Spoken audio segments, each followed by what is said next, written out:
welcome to another show of community storytelling here at KCAT TV 15. Thank you to Linda Lester and Lester Square for making this possible, and to our fabulous artists behind us with these canvases, Rosalia Vargas. I have two teenagers here with me today that you are going to fall in love with. And I'm going to tell you their story, and then they're going to tell you their story. But let me introduce, it's Savannah Lynn and Manit Sripadam. Say that again. Manit Sripadam. Why do I have such trouble saying that? We're calling you Manit from now on. Okay, I can do that part. I met Savannah last year, or a few months ago actually. I was emceeing the Seniors of Distinction Luncheon at the Terraces in Los Gatos. And I saw Savannah out there, and she was greeting everybody, and she was just so sweet. I went up to her, I said, "Why are you here?" And she said, "I'm on the Monte Sereno Youth Commission, and this is one of the things we do." And here you are. I'm so glad to have you sitting here. Yeah. So you're both members of the Youth Commission. Yes, I'm chairman. And And I'm a new member of the Monte Sereno Youth Commission. Well, you'll be chairwoman one of these days because you were out there working hard. And what high school do you go to? We both go to Saratoga High School. And do you live in Monte Sereno? I do. I live in Saratoga currently. And you're allowed. You don't have to be a Monte Sereno resident to be on the Youth Commission. I believe you do, but there are certain exceptions you can take. Well, Savannah, you make an exception for her. Absolutely. So tell me what the commission does. I think it's so fabulous that you have young people doing something so great. Well, really, throughout the Bay Area, we have youth commissions everywhere in a lot of cities. And our goal is to get the youth of the community more involved in civics. You know, so America has been founded on civic service and having that spirit of being involved in our government. You know, it's what our representative democracy is all about. And I think just getting the youth involved early on through the Youth Commission and doing some service work on the side is a great way of reaching out into the community. It's a very good outreach there. Listen to you. And when are you running for mayor?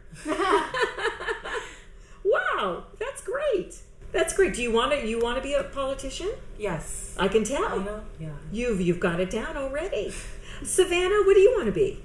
I don't know yet. I'm still currently planning on doing many things in my life. You have a whole life ahead of you. Yeah. How old are you? I'm 15. And? I am 17. 17. So are you a senior this year? Yes. So where are you thinking of going to college?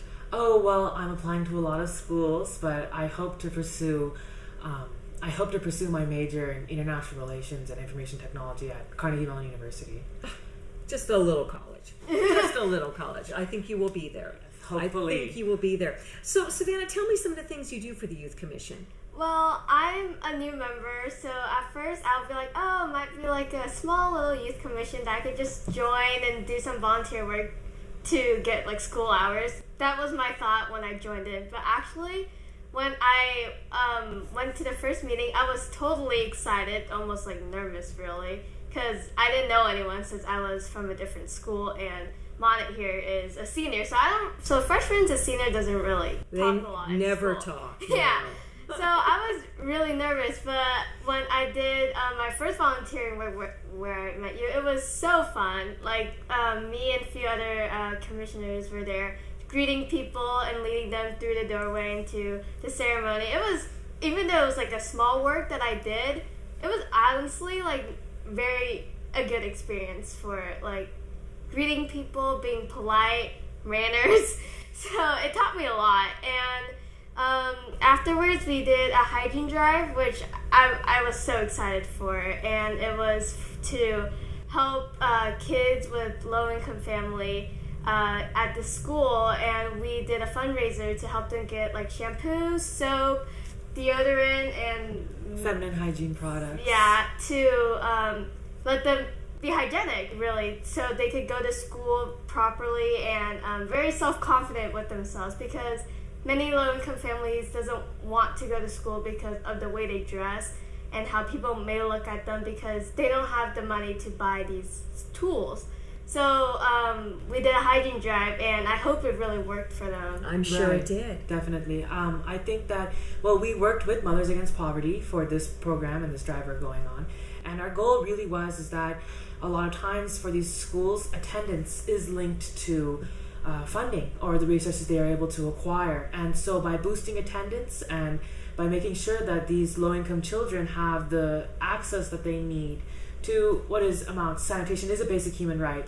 You can tell from India to Africa to the Middle East, already there has been a prevalence for even the United Nations to have sanitation programs. So why not for our own Central Valley residents, for our own California residents, to have those same options? I mean, California is a place of economic opportunity. Why can't we provide for others who don't have that? Are you on the Saratoga High School debate team? No, but I do Model United Nations. Because you should be. Unbelievable. You two are amazing. Tell me some of the other projects you work on. Well, we do a lot of service projects. We do with Loaves and Fishes. Right. We do our charity Great. work with Loaves and Fishes, and of course, getting involved with the Seniors of Distinction. We have that going for us. But I think most importantly is we are now trying to get involved in affecting the laws of this community.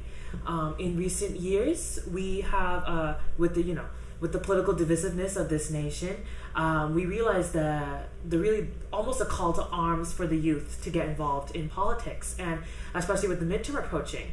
I think our most exciting approach is the gun control initiative that we are working on and crafting with modeling after the Los Gatos Council. We hope to co-sponsor a youth bill in some form of gun control to pass for Monte Sereno, because with all the school shootings, it's become a youth issue. Yes, gun control has gone beyond the realm of being legislated or segregated to the adults, and this is something that's affecting children every day, from Parkland to what's recently happened in Pittsburgh. Truly, it's a travesty, and it's our responsibility, I guess, to take the mantle and drive forward. I wish every young person was like you. I mean, you people are amazing, you two. Do you go to city council meetings? Yes. And do you meet some of the youth commissioners from other cities? Yes. You have like conventions or Saturday retreats or something? I did. I believe recently, I'm unaware if you went, but Evan Lowe, I know, Yes. he's our California Assemblyman. Yes, he started in Campbell. Yes, and he has an outspoken approach to the youth of this community. He actually invited us, the youth commissions throughout the Bay Area, to come and meet with him and talk to him and go on a tour, a city hall tour of Sacramento, and really boost more civic involvement already of civically minded kids. And I think that's one of the ventures that adults and the youth are doing to connect. So give us a message to all of the young people watching today, or their parents, to tell their young children. Tell us something. Well, I guess I would have to say, should I look at you? You just Okay. I'm listening. So your voice directly matters. Your vote directly matters. If it wasn't for the youth or the young of this country, the progressive movements, the civil rights movements, none of that would have occurred. Al Sharpton, in his day and age, was one of the leading advocates for civil rights. And as America continues to go into the 21st century, and as we continue to explore new frontiers, I think that one of the greatest things is trying to sponsor and promote our youth participation. And I truly believe, especially in this globalized era, that youth participation and getting involved in your democracy and your government is the one thing that really matters. You two are fabulous. Truly an inspiration. Thank you so much for sitting on the couch with me. Yes. And keep up the good work. Oh, yes, we will. Well, yeah, Manit and Savannah, two magnificent young people in your community. Community storytelling, how fun is this? KCAT.org is where you nominate if you've got somebody you want me to meet. And thank you, as always, for being with us today on KCAT TV 15, Community Storytelling. I'm Lissa Kreisler.